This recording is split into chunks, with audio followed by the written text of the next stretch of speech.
Hey guys, we're Ali and Gary with Roll With Us DMs, professional game masters with over 17 years of experience that also love to go on some side quests with our friends, which you can see here on our channel. Thank you for checking out our videos. If you haven't already, you should quest down to the subscription button and strike the notification bell so you never miss our content. Our links are in the description below. Consider becoming a channel member to access epic perks, including playing in one of our games. Now, on with the video.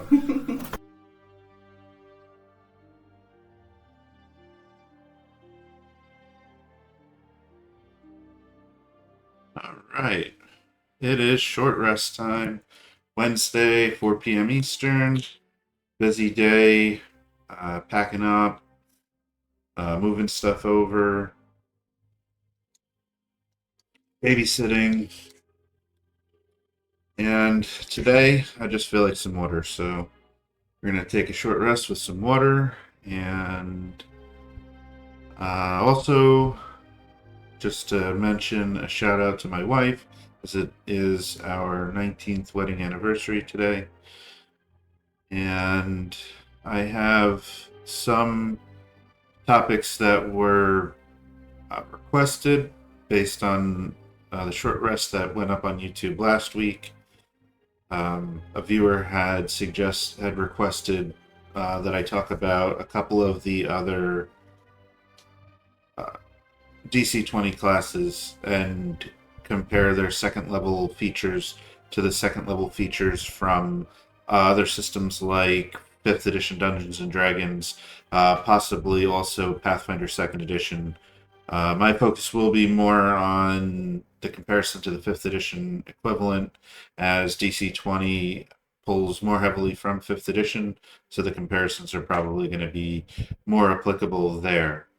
I am live in the chat. If anybody has any other requests, I will try to take any requests from the chat, but the main focus beyond any chat interaction is going to be talking about the second level features of the fighter, the monk, the ranger, the rogue, and the scion.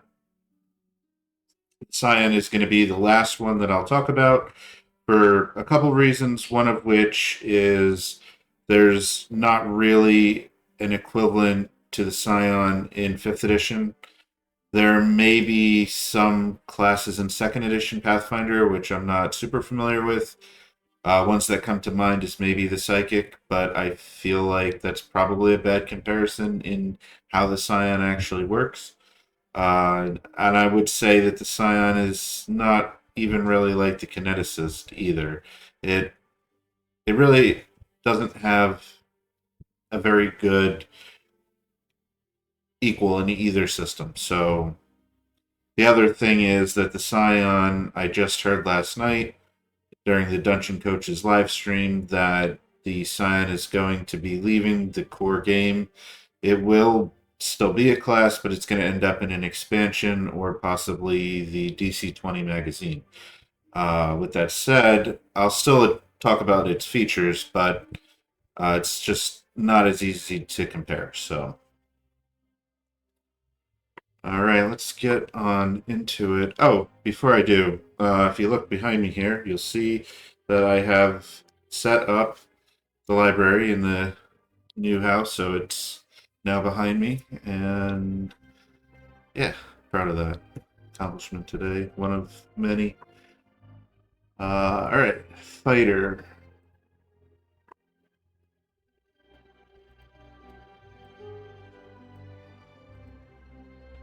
So, looking at the fighter in DC20, it gets Action Surge, it gets Second Wind, and it gets a talent. So, I think the talent is probably the best place to start, although I could almost do an entire video, and maybe I will do a refocus on the talent system, because it really could be the topic of its own video. But essentially, at certain levels, level 2 being one of them, you get a talent, and you can spend that talent to get another ability from your class. You could eventually gain another subclass through a talent, although the talent, I believe, needs to be no higher than half your level, or at least no higher than, like, it has to be a lower level than the level that you get the talent. So at this point, at level 2, you could take a level 1 feature, and I believe that each class is going to have some talents specific to their classes. But in addition to having class specific talents, there are general talents and also multi class talents.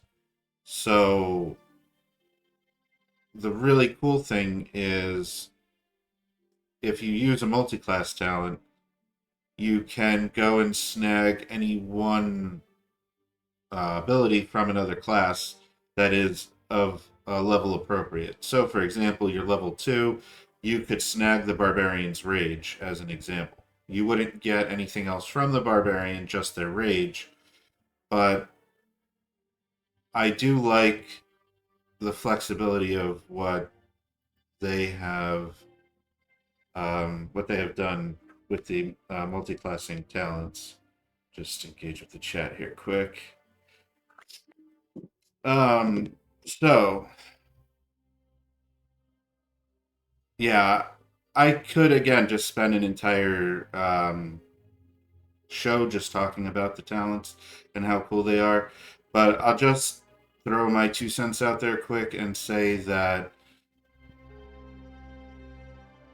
this is kind of like Pathfinder Second Edition's use of general feats, class feats, and dedication for archetypes. If you wanted to, like, take a wizard dedication, for example, and then you would have some wizard abilities on your investigator, for example. The difference here is that in Pathfinder Second Edition, you are locked into a feat tree of dedication feats that, unless you're playing with free archetype, you are giving up your class feats for these dedication feats in the archetype in order to gain more and more abilities from that new class, from your multi-class. The difference here in DC20 is that you aren't, like, forced down a feat tree. You can pick and take whatever you want and get the features that you want when you want them, as long as they are a lower level than you for the level that you're taking from. But this is, I think, much more elegant, much more flexible, and allows you to really gain the things that you want without having to be forced down, like I said, down a feat tree. So that's talents. Every class is going to get those, so I'm not going to address those further in this video, but I will likely do either a short rest or a refocus. Again, refocus 10-minute video. I feel like it's better for a short focus topic. But if I feel like I have an hour that I can talk about talents, I might do an entire hour-long short rest going over them. Okay, so on back to the fighter here. Action Surge. It says, once on each of your turns, you can spend 1 or more stamina points at any time to regain an amount of action points equal to the stamina spent. So when I flip over to 5th edition, 5th edition also gives you Action Surge. Starting at 2nd level, you can push yourself beyond your normal limits for a moment. On your turn, you can take 1 additional action. Once you use this feature, you must finish a short or long rest before you can use it again. Starting at 17th level, you can use it twice before a rest, but only once in the same turn. I think these both accomplish very similar things, working within the action economies of their systems. I would say that, 5th edition is giving you an extra action. You only normally have one action. This is very strong in 5th edition. The area that DC20 shines, in my opinion, is that, coming back over to that, once on each of your turns, you can spend one or more stamina point at any time to regain an amount of AP equal to the stamina spent. The important distinction here is that, unlike in 5th edition where it's once per short rest, this you can do every single turn, as long as you have stamina. So as long as you're doing things on your turn to keep generating stamina, you can really push yourself to 5 or 6 action points on a turn, which is really good. The other thing is the way that this plays with the action economy just in general to other martials. So one thing that martials can do with stamina points is they can spend them to use maneuvers. So normally a maneuver would cost you an action point or maybe 2 action points depending on the maneuver. But in this case, all martials can spend 1 stamina point instead of an action point when they're using their maneuvers.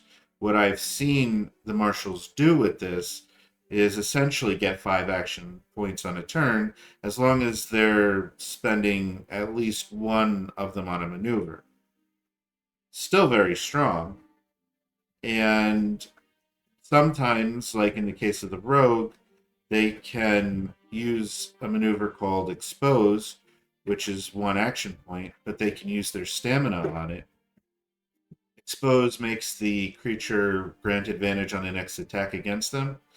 And then when they hit the creature, because they're exposed, they hit a creature with a condition, their stamina regenerates from the rogue's way that they regain their stamina. So essentially what Action Surge is really doing for the fighter versus the other martials is it's allowing you to transpose your stamina points into actual action points that can be used for things beyond just doing maneuvers.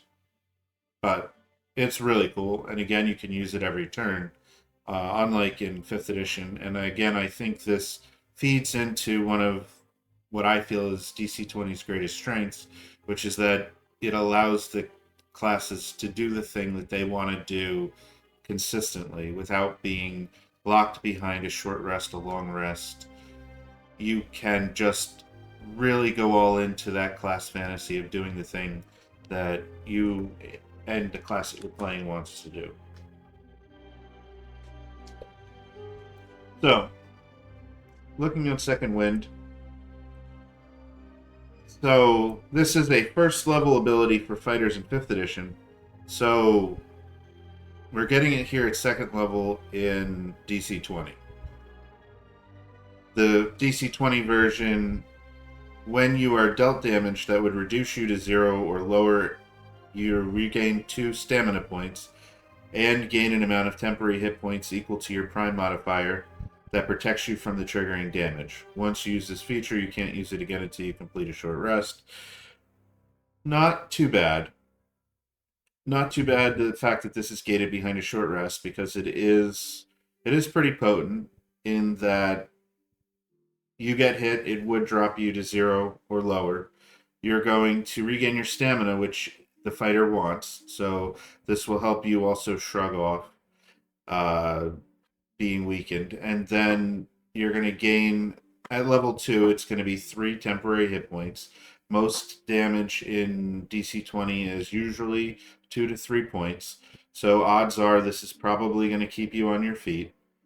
And when I say keep you on your feet, I should clarify again for anybody that hasn't watched the other DC20 videos, just by stating that when you're reduced to 0 hit points or less, you're not unconscious, which is amazing. You actually are on death's door, and you have 1 action every turn. You do make death saving throws as long as you're not stable, and if you fail those, you take a point of true damage, which if your hit points do end up at negative your prime modifier, usually, that would be -3, Although all of the pre-generated characters, if anybody plays in my games with pre-gens, I've made humans, and they actually die at dying four, or dying four. You're crossing Pathfinder, but at -4 hit points. So the characters that I built are a little bit more resilient, but this definitely will help keep you alive. And the big benefit of not going to 0 hit points, besides not being that much closer to death, is the fact that you still have all four action points. So this second wind is actually pretty good, and it kind of feels like a second wind because you're hit, you're nearly knocked out, and then you get this like rush of adrenaline that keeps you on your feet. So I think it's pretty cool. Yeah, I agree, Allie. It's led to some really amazing moments in the middle of the game. So I just have to back up to look at the second win for fifth edition. Again, it's a first level feature here. Second wind, you have a limited well of stamina that you can draw on to protect yourself from harm. On your turn, you can use a bonus action to regain hit points equal to a d10 plus your fighter level. Once you use this feature, you must finish a short or long rest before you can use it again. This is a good feature in general, and you can heal yourself. However, I think there's other abilities in DC20 that allow you to spend your rest point to heal, and that kind of feels like how this would have to be because you don't typically roll dice for things. Things have a set amount DC20 that it does, and then usually the check can improve the amount that you would heal, for example. So I think that the way that they handled Second Wind in DC20 is actually really good. This is not a bad feature in fifth edition, and it does just give you an ability to kind of like pull yourself back together for what could be a decent amount depending on your fighter level. And again, it's like once per short rest, so pretty good comparison there. The next class that was requested was the monk, and we'll look at the second level features of the monk.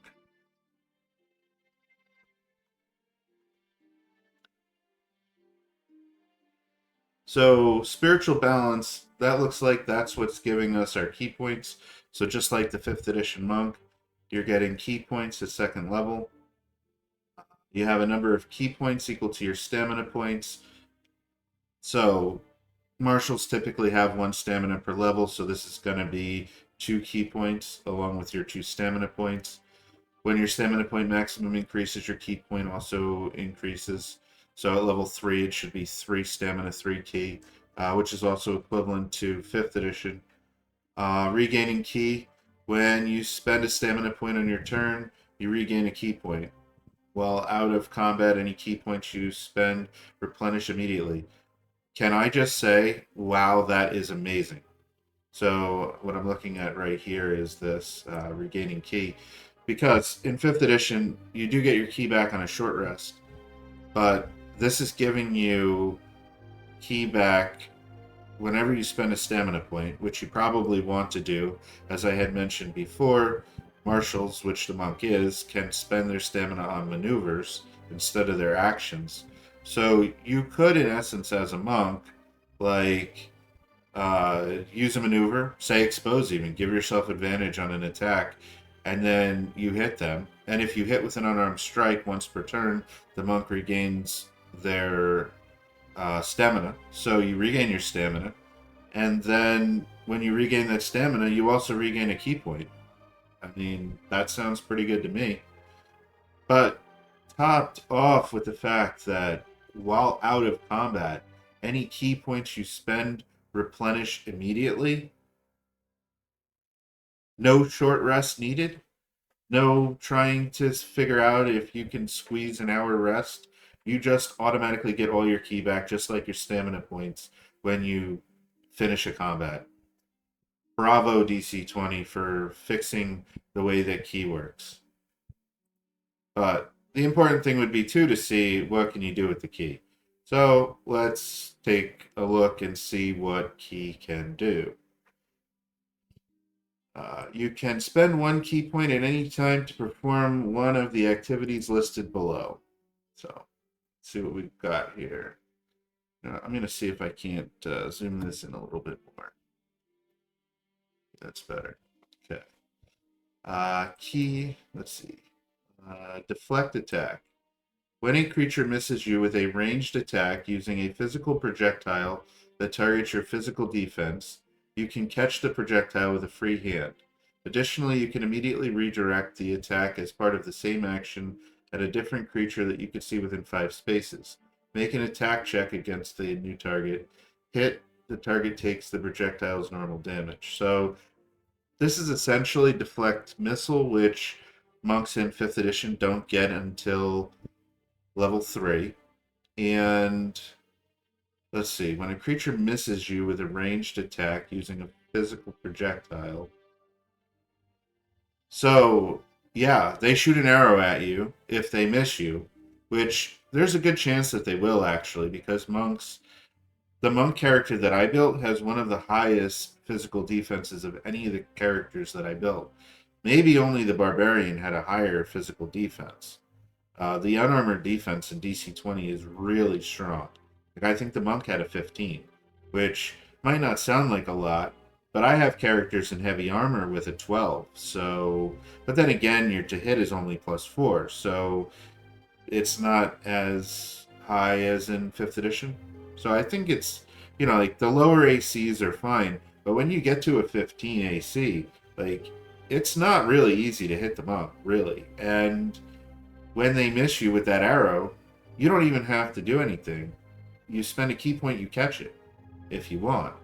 And then, normally with deflect missiles, you would have to roll...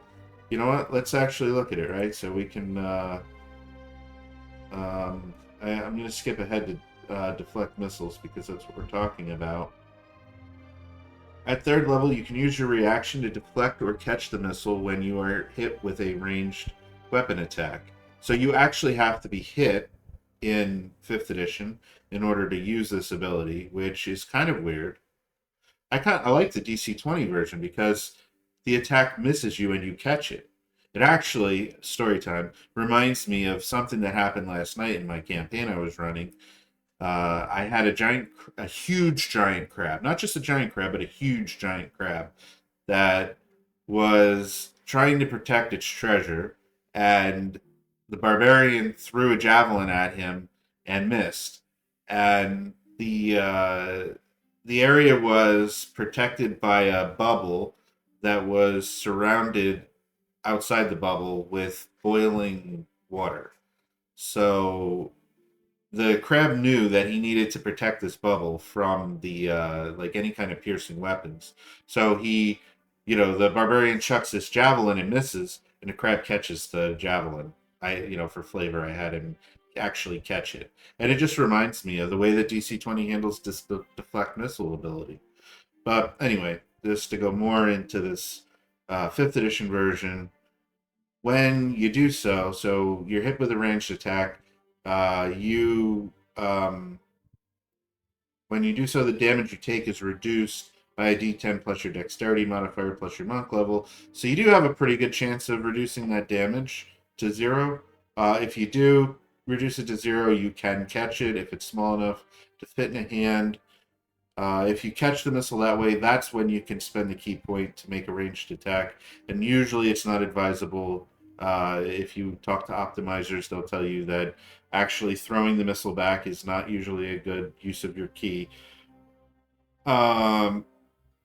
So the differences here are, in 5th edition, you actually have to be hit. Then you roll a die to see if you can reduce the damage to 0. If you do, you catch it. And if you catch it, you can spend a key to throw it back. When we go back over to DC20, when the creature misses you with range, so they're going to miss you, you're going to catch it. You're just going to catch it. And then, if you want, you can throw it. The big difference here, I suppose, is that you actually are spending the key up front to catch it, where deflect missiles does not cost you a key to. Yes, you do. Yes, you do. He was carrying Allie's character around, like King Kong carrying around the girl in the Empire State Building scene, protecting her. He actually interposed himself between Allie's character and the barbarian, snapping his claw menacingly at the barbarian. But so I lost my train of thought here a little bit, but um, yeah, you have to spend a key point up front, whereas in 5th edition, you only spend a key point if you decide to throw it. But there's a couple of things that I'm going to point out that make the DC20 version even better than it might seem in comparison to the 5th edition version. First, you only have one reaction in 5th edition. If you spend your reaction on deflect missiles, that's it. That's your reaction. If somebody throws something else at you, you can't deflect it. In DC20, you spend a key point when somebody misses you with a ranged attack, you catch it.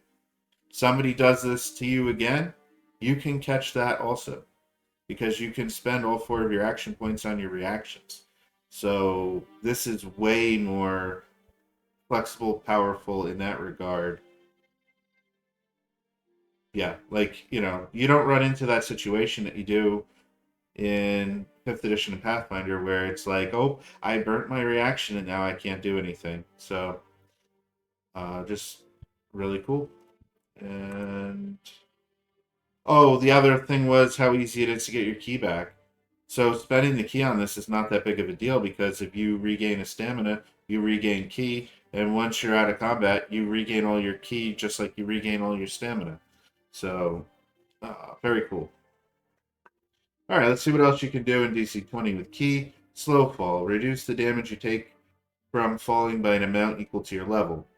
So, I guess we have to talk about falling in DC20 to show how this is useful. And I guess we could also look at slow fall in 5th edition. So let's do that first. Let's look at slow fall. Look at this. It's a 4th level feature in 5th edition. You're getting it at 2nd level in DC20. Beginning at 4th level, you can use your reaction when you fall to reduce the damage you take by an amount equal to 5 times your monk level. But in 5th edition, you take a d6 for every 10 feet you fall. In DC20, you would take 1 point of damage for every square you fall. So essentially, every 5 feet you fall, you would take a point of damage. Keeping in mind that your hit points are much lower in general. So that at 1st level, usually you're going to have somewhere between like 5 and like at the extreme, maybe you could have like 12, 11 or 12. And then at level 2, you only get 1 more hit point. So you might have like 13 at the most. So taking, if you fell 10 feet and you took 2 damage, if you fell 2 squares, like 2 damage when you only have 11 hit points, let's say, it's a lot of damage. But this is going to essentially let you fall 10 feet and not take any damage. If you fell 15 feet, if you fell 3 squares, then you would take 1. Because essentially, DC20 handles both being thrown into objects and falling very similarly in that every square that you move before you hit the object, you take a point of damage. So if you fall 4 squares, when you hit the ground, you've picked up 4 squares worth of momentum, you take 4 damage. If you get thrown 4 squares into a wall, you moved 4 squares, you take 4 damage when you slam into that wall. Actually, I'm wrong on that. I'm sorry, I'm wrong. For being thrown into a wall, if you would be thrown 4 squares and you can only actually physically move 2 squares, you would take 2 damage because you take the damage equal to the remaining squares that you were unable to move. So you know what? I may be wrong. I may be wrong about falling also. if I were just ruling it on the fly, I would say it's 1 damage per square that you fall, but I should double check that. I probably will not be able to find it very quickly, though, so I may just throw a comment in there later. But still, it's a second level feature in DC20, and it's going to take your reaction. It's going to take, well, one of your reactions. You're going to spend a key point, and you're going to reduce the damage that you take equal to your level from falling. Um, you have 4 reactions. When you need this, it's going to be helpful. And then Uncanny Dodge. When a creature makes an attack against you, you can take the full dodge action without spending AP as a reaction to potentially cause their attack to miss. Okay, let's unpack this for a second. When a creature makes an attack against you, okay, and you can take full dodge. So in DC20, there's dodge and full dodge. Dodge makes the next attack against you have disadvantage. Full dodge makes all attacks until the start of your next turn have disadvantage. Normally, full dodge costs 2 action points. 1 to take dodge, and then 1 to make it full dodge. This is giving you as a reaction when you have all 4 of your action points at the end of your turn. When a creature makes an attack against you, you can take full dodge for 1 action. Wait, without spending the action points. Hold on here. So for a key point, instead of any action points, you're essentially getting the effect of a 2 action point ability. That seems really strong. And I think even better than the 5th edition version. So the things that you can do with key in 5th edition. You have patient defense, which is essentially what we just talked about.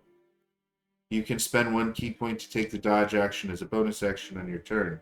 So this is similar to that uncanny dodge from DC20. It's still a key point, but on your turn, you're spending a bonus action to dodge, which you might not even need. Now, when we look at the DC20 version, Uncanny Dodge, when a creature makes an attack against you, you don't have to preemptively use this key point. You can wait until you're attacked and then dodge, which is amazing.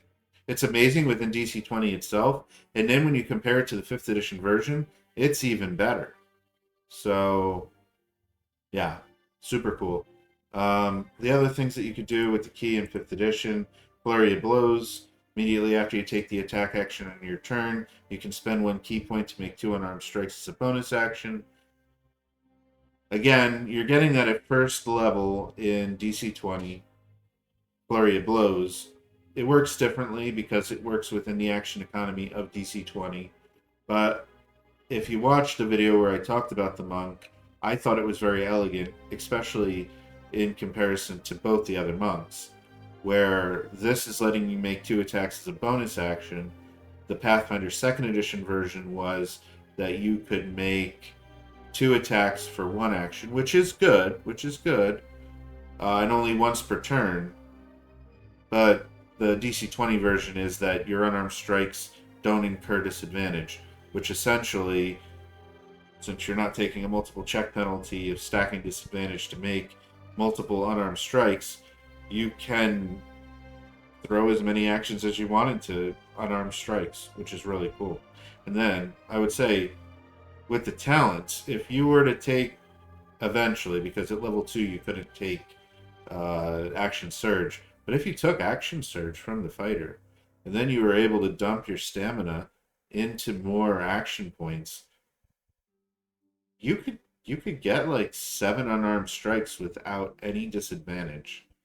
Now that feels like Flurry of Blows to me.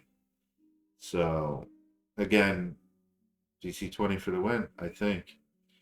Step of the Wind was the other one, and this was used in DC20 at level 1, except instead of it being a key point to disengage or dash as a bonus action, this is what gave the monk in DC20 the ability to um, have their jump distance be better, run across liquid surfaces, run up walls. Uh, this is what did all of that stuff for you, gave you more movement. And actually, even though I had mentioned how patient defense was similar to uncanny dodge in the DC20 monk at level 2, patient defense was also another ability in DC20 at level 1 for the monk. The difference is that patient defense is where the monk got its unarmored defense, got its enhanced mental defense, um, which is really more fitting of a name, patient defense, because it's your defenses. Yeah, I just have to say that the DC20 monk is better. It makes more sense, and it's more playable. And that's without counting the stances that we talked about when I was doing the class review. So let's go back to DC20. So you really have like 3 things that you can spend your key on. Out of these, I think Uncanny Dodge is probably the most likely to be the one that you're going to use. You could, from time to time, use Deflect Attack. I could see that. Slow Pull is good when you need it. But I don't think that you're going to be in a position of really worrying about running out of key. Between the fact that these key abilities are not things that, like, having Flurry of Blows not be tied to key is just so freeing. And that's the main thing that 5th edition monks usually spend their key on. So your key is here to help you when you need it, but it's not something that you're going to use all the time. Maybe Uncanny Dodge, but it's easy to get back whenever you hit with an unarmed strike on your turn, or somebody misses you with an attack. I mean, my goodness, when I think about that aspect of it, if they miss you with an if they miss you with an attack with a ranged weapon, and you get your stamina back, you get your key back. I don't think you could spend that key right there to deflect attack, because you wouldn't have had the key at that point. But, like, yeah, I mean, you guys are seeing what I'm seeing. This monk seems really good. The next class that we were going to talk about was, let's see. There is the Scion, but like I said, I wanted to look at this one last because it is, not going to be in the core rule book. All right, Ranger. So Ranger is getting a bunch of stuff. I'm just going to scoot myself over because I'm covering the page now. All right, so Natural Hunter. You gain the following benefits. Expert Forager. When you forage and succeed on the survival check, you find twice as much food and water as you normally would. If you fail, you still find half as much food and water as you normally would. In a campaign that was heavily using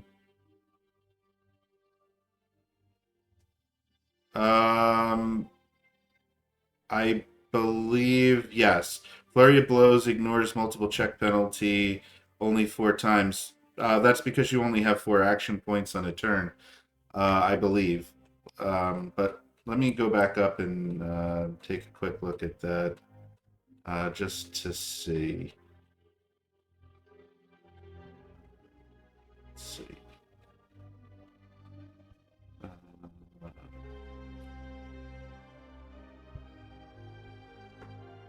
Where's Flurry of Blows? Oh, up to 4 attacks. You are correct. 4 attacks. So you can't get 7 without disadvantage. But if you had the fighter's action surge, you could still make 1 attack with the weapon, and then the 4 unarmed strikes, and maybe move or something else. It still would be solid.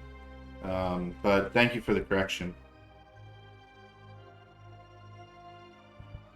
I did totally miss that. Appreciate you looking out for me.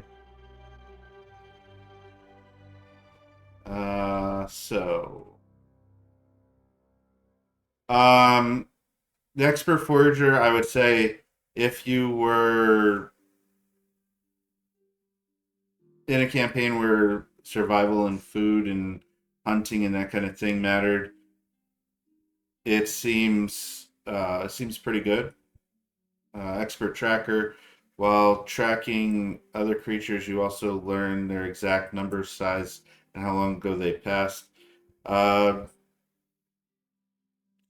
cool again in that survival kind of situation. I think both of these help to fulfill the fantasy of a ranger, of somebody who's like a good tracker, a good forager, good out in nature. Beast insight, you have the ability to understand beasts in a limited manner. You can understand the meaning of their noises, behaviors, though they have no special ability to understand you in return. So a lot of this feels more like flavor, and or if you were in the right situation, you could use these things. It is really cool. Maybe like not as useful unless you're in the right kind of campaign. But then we also get Hunter Strike. You have an assortment of unique oils, tools, and weapon accessories that you can use to modify a weapon to when you make an attack. Hunter Strike. You can spend one stamina point as part of a weapon attack to add one of the effects listed below. You can only use one of these effects per attack check. Okay. One stamina point. Okay, so this is piercing, 2 piercing damage, and a physical save against bleeding. So you make an attack for an action, and then you spend a stamina to apply 2 additional piercing damage and physical save against bleeding. Snare, 2 bludgeoning damage, and a physical save against grappled. This is interesting ways to spend your stamina beyond just maneuvers, so that's pretty cool. Acid, 2 acid damage, and an agility save against being slowed until the end of your next turn. Toxin, 2 poison damage, and a might save against impaired until the end of your next turn. Flashbang, 2 sonic damage, and a mental save against dazed until the end of your next turn. And fire oil, 2 fire damage, and a save against burning. Always has these supplies, and they prepare them ahead of time or quickly made on the fly during combat. So this is really cool because it reminds me of the Thaumaturge from Pathfinder 2nd Edition. For anybody familiar with the Thaumaturge, in that the Thaumaturge has an ability called Exploit Vulnerability, where they can make a recall knowledge check using their catch-all recall knowledge skill, and if they succeed, they can either exploit the creature's vulnerability or exploit their what's it called, antithesis. You learn anyway how to injure them, whatever it is, and it's kind of assumed that the Thaumaturge has like little bits of silver dust and all kinds of like different things on them that they can use to exploit a creature's weakness. And then this is very similar with the Ranger here. It's almost like having a very flexible kit of things that you can spend your stamina to do, to deal extra damage, to apply bleeding, apply grappled, apply slowed. This is really cool. Yeah. I like it. I like it. This feels like a really good Ranger. To look at the second edition Ranger, or I'm sorry, fifth edition Ranger. At second level, you adopt a particular style of fighting as your specialty. So, unlike the fighter, you don't get access to every fighting style. It's similar in that regard with the paladin, does not get access to every fighting style. But you do get a pretty good choice here with standouts like archery, uh, maybe defense.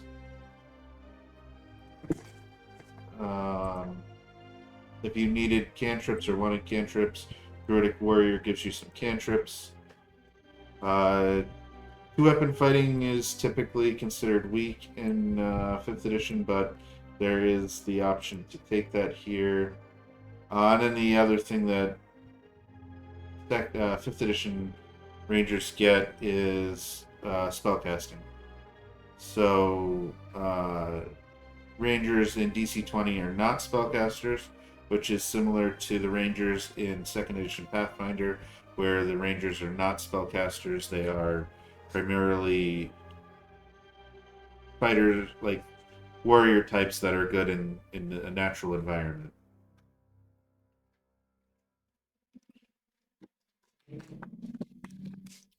So, I don't really have a comparison to the spellcasting, although I could say that you could use your talent that you get at 2nd level as a ranger if you wanted to have a spellcasting ranger and take one of the classes spellcasting. So you could have, this 5th edition halfcaster working for you if you wanted. Another option would be, in the halfcaster route, the Spellblade, which I don't have very many details on yet, but it's what's going to replace the Paladin and allow for probably just about every Gish half-caster fantasy that you could think of. Paladin, Magus, Spellblade, Spellsword, what have you. Rogue.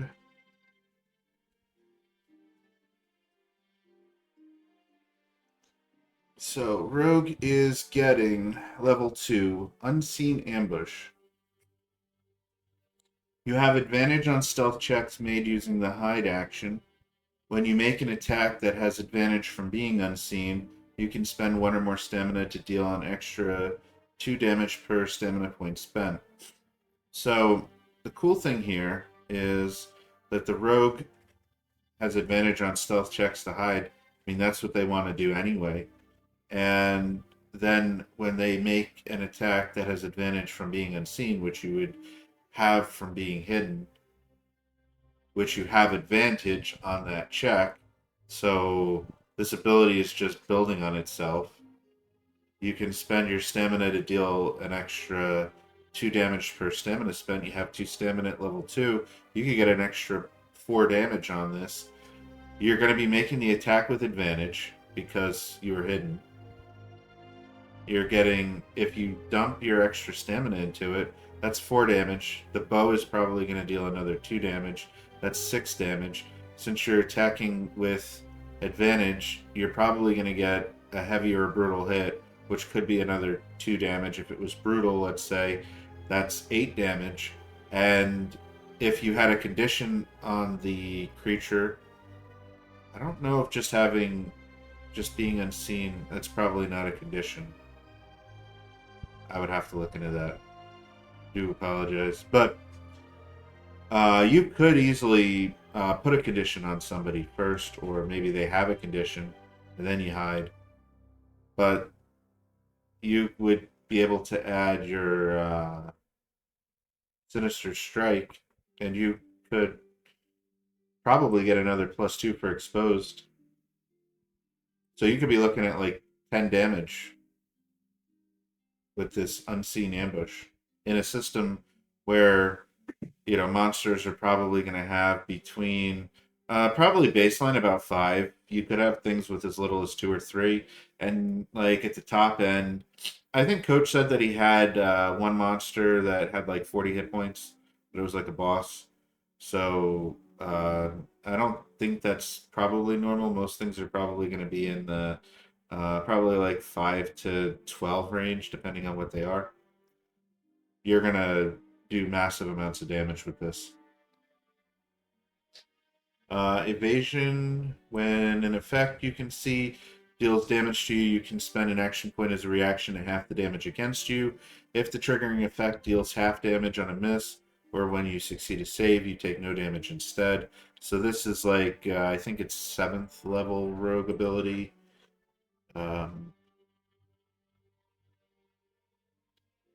Uncanny dodge. No, evasion. 7th level, yep. Where you can use beginning 7th level, you can nimbly dodge out of the way of certain effects, such as Red Dragon's Fiery Breath. When you're subject to an effect that allows you to make a dexterity saving throw to take half, you take no damage if you succeed and only half if you fail. So this is pretty much that 7th level evasion feature, but you're getting it at 2nd level. You do have to spend an action point as a reaction to use it. So there is that. But I think it's fair. And even if, like, the thought that came to my mind is if you, for whatever reason, which would be unlikely, but we're taking like 4 dragon breath weapon attacks, and you spent the action points to make these dodges, these evasions, and you didn't take any damage instead of taking half damage, I would call that a win, even if you don't have any actions left. I mean, you nimbly dodged out of the way of 4 breath weapon attacks. That seems pretty cool. And then there was the Scion. I think it's about 10 minutes until we're at an hour, but I probably have an extra 10 minutes beyond that if there's any other questions. So 2nd level for the Scion. We get Mind Sense. You can spend 1 action point and 1 mana point to open your mind and detect the presence of other creatures within 10 spaces. For the next 10 minutes, you know the location of any creature with an intelligence of -3 or higher within range, even though full cover. Additionally, you can take the Invade Mind action once without spending mana points. So this is 1 action and 1 mana for 1 minute. I mean, things pretty much can't hide from you if their intelligence is -3 or higher, and the lowest that you can end up with at starting is -2. Not to say that a monster can't have lower than -2, because they can, but it's probably going to be rare that there's something that doesn't have an intelligence higher than -3, which, just to put that into 5th edition terms, 10 is 0, 8 is -1, 6 is -2, 4 is -3. So it would have to have an intelligence less than 4 in 5th edition terms. But again, there are some things, but you're probably going to be able to find anything, regardless of if it's invisible or hiding. This is really cool. And then we got to look at the Invade Mind ability. So for the duration of your Mind Sense, so 1 minute, you can spend 1 action point and 1 mana point to target a creature you can see, sense, and enter into its mind to better assault its psyche or attempt to read its emotions or thoughts. The effect ends early if you end your turn more than 10 spaces from the creature. Choose one of the following. Alright, and Mind Sense, when you use it for an action point of mana point, allows you to take Invade Mind once without spending the mana. So when you spend that initial mana, you get 1 free use, essentially, of Invade Mind just at the cost of the action point. But still, essentially 2 action points, 1 mana point, and you're getting Mind Sense plus Invade Mind. And you don't have to spend it at the same time. Seems good, flexible. Let's see what you can do with it. Assault Mind. When you deal psychic damage to the target, they take an extra +1 damage. Okay. I mean, Scion's going to be dealing psychic damage, so that seems pretty good. Make a spell check contested by the creature's charisma save. while the creature is within range or your mind sense feature, you know their emotional state and have advantage on charisma checks against them. Again, if you were in a roleplay situation where you were interacting with an NPC, um, I've seen, like, in 5th edition, I had a bard player one time who used detect thoughts, and it was the first time that I'd ever really seen it used. And what he would do, he was a bard, he would play music after he cast detect thoughts, and then he would try to use the music to coax out the feelings and the thoughts that, then he could pick up on them, which I thought was really awesome, really unique, flavorful, cool. So any ability like read emotions is pretty cool, I think. And read thoughts. This is probably going to be like dialing in on that read emotions, but then going all the way to thoughts. Make a spell check contested by the creature's intelligence save. Success. You know their surface thoughts, they're thinking at that moment, and they have disadvantage on attacks made against you for the duration. Hmm. I mean, that seems really good. Being able to impose disadvantage on attacks made against you for a minute. So, yeah, I mean, their first attack would be at disadvantage. They could spend an extra action to wash out that disadvantage and make a straight attack, but then their next attack is at double disadvantage and then triple disadvantage. Like, that seems really good on like a defensive end. I wonder if I'm missing something here. Additionally, you could take the once without spending mana. For the duration of your mind sense, you can spend that to target a creature and enter their mind. The effect ends early if you end your turn more than 10 spaces from the creature. I don't really see anything here.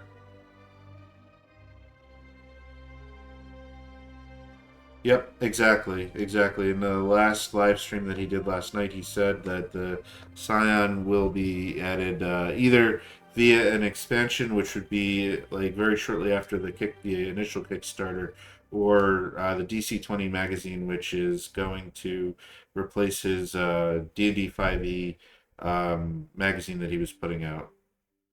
That probably seems like the more likely. And I believe if you support the beta, you get access to that. I fully plan to join the Kickstarter, and I'll have access to the beta, and then also hopefully the magazine. And if not, I think I would honestly be interested in. I'm not sure if you have to be a patron, and if you do, I like that seems like something that might be worthwhile. So. I'm not sure if I'm missing something with this ability.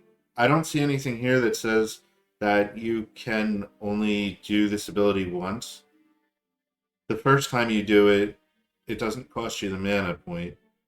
But I don't see anything that says that you couldn't like spend another action point, another mana point to add another one of these onto the mind sense, onto a creature, or onto multiple creatures. So if you could do this multiple times, I would say it opens up other possibilities of imposing multiple conditions of maybe disadvantage and you're dealing them an extra damage, or maybe you give disadvantage to two different creatures. Um, yeah, seems pretty cool.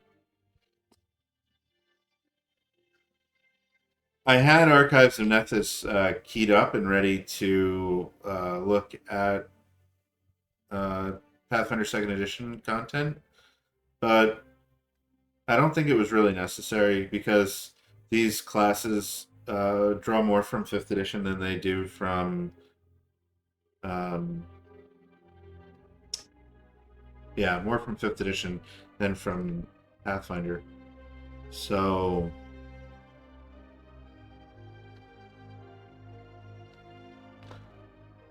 I guess I would look to see if there's any other questions.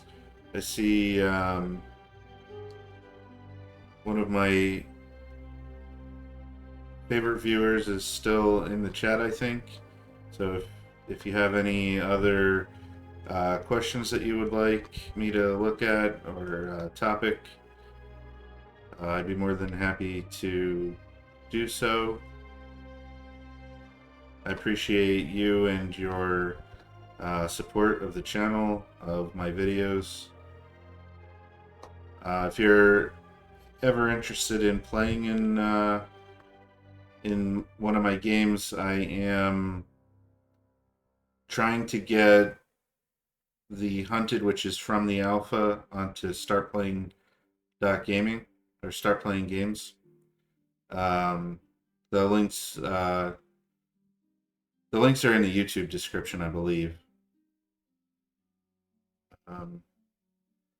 And I do have Dungeon Coach's blessing to run that, so I did email him, and he said that was good to go on that. So it's cool that he reached out to me and said that was good to run. I'm also looking to maybe run something else. I've been working on converting Lost Mines of Phandelver to DC20. I have all of Chapter 1 and 2 converted, and most of Chapter 3. I have not touched Chapter 4, but that's really it. So I have test played through the first chapter, and it was pretty good.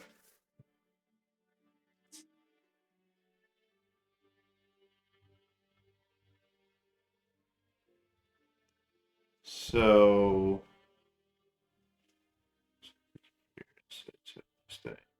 yep, thank you so much for your support. I appreciate you.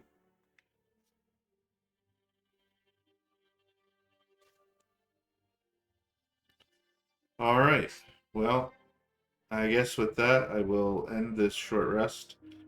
I thank you all for watching, and just a couple shout outs. DC20, amazing system created by the Dungeon Coach. You can check out the alpha up until June 4th at thedungeoncoach.com. Also, on June 4th, the Kickstarter goes live. The way I understand it, it's a 3-day Kickstarter, $30 at the low end for the digital version, $65 for the digital plus physical version, with lots of add-ons, a la carte. Sounds really cool. I'll definitely be supporting it in some fashion. Most likely the physical and digital version. Once the Kickstarter goes live, if you haven't purchased the alpha, I believe that offer will end. If you do purchase the alpha, you get the current version, which is 0.6.2, and then the 0.7 update, which will be the last one. I haven't heard of a date yet for it, but that should be relatively soon.